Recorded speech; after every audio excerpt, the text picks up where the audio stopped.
Just so people that don't know, what is Battle of the Year? And had things started coming back a little bit in the early 90s as far as could you see that there was getting some critical mass now for breaking?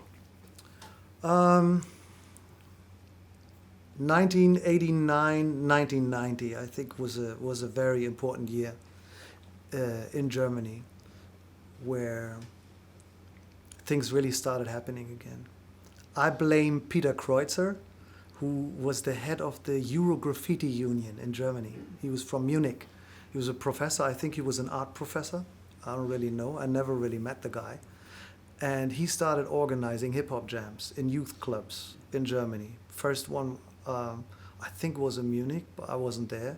Second one was in Dortmund. Third was in Mainz. Fourth was in Hamburg. So he started organizing these things. So now, since he had this Euro Graffiti Union, there were all these graffiti writers that wanted to get connected with other graffiti writers. But of course, us B-boys, we heard hip-hop jam, so this is our thing, So it started happening again. With this, also there was, from the German railway company, they issued tickets. They were called tramper tickets. Still have something similar. It's called Interrail for all over Europe. Back then we had a ticket for Germany, tramper ticket it was called, like hitchhiker. Right. And you could take any train you like for an entire month. So we bought this ticket every month from 1987 until 94.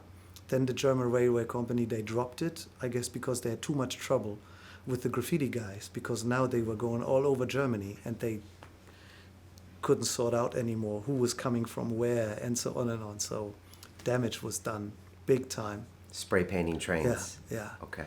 Going to some layups and yards somewhere in some farmer country Just to paint where they a didn't have security and so on and on. So just to paint trains and stuff.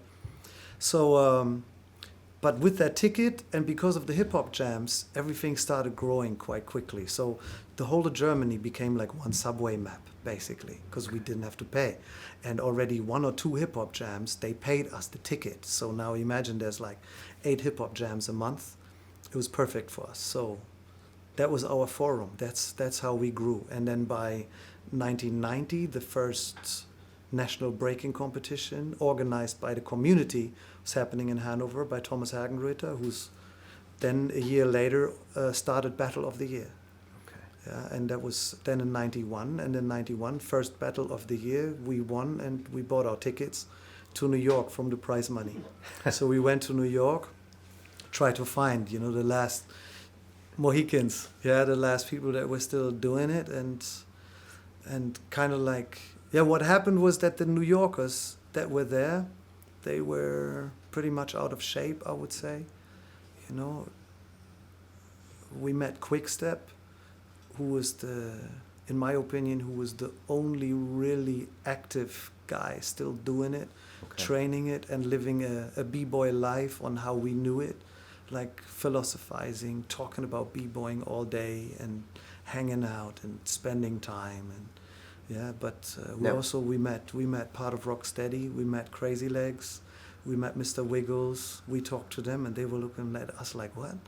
There are more guys like you? Like, what's happening in Europe?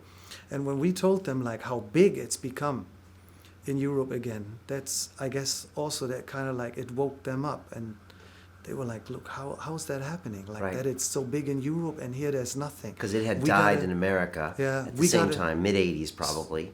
Yeah, same thing. And it just never got revived. All over the world. Okay. And when we were in New York too, people were laughing at us.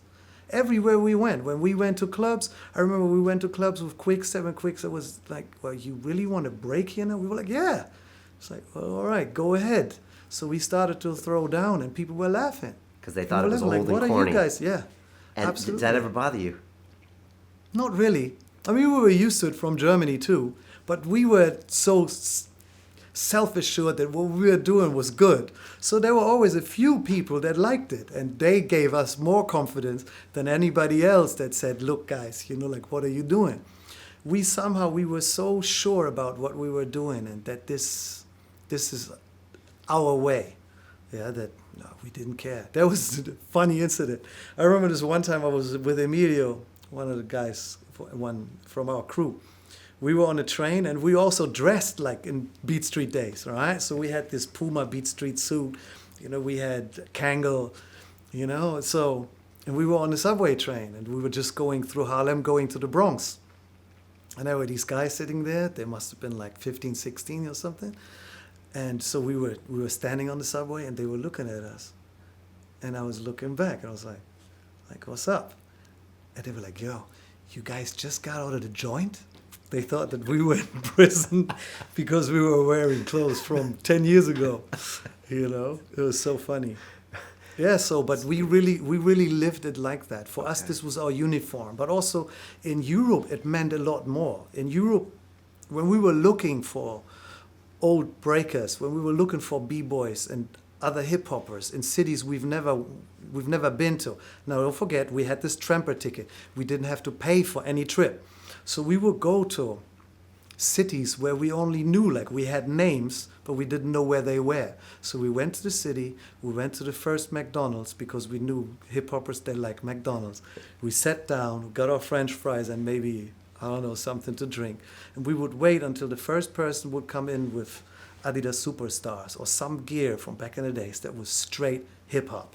And then we would just go and ask the person. And usually it was a graffiti writer, an MC, or a B-boy. And that's how it was. That's how you did it. That's how we got connected. So you would just stalk and wait and watch and then go talk to them. Or even like we like in the summertime also, we did street shows all over Europe.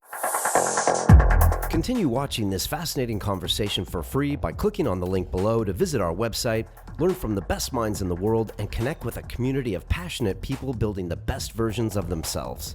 Just click on the link below, and I'll see you on the inside.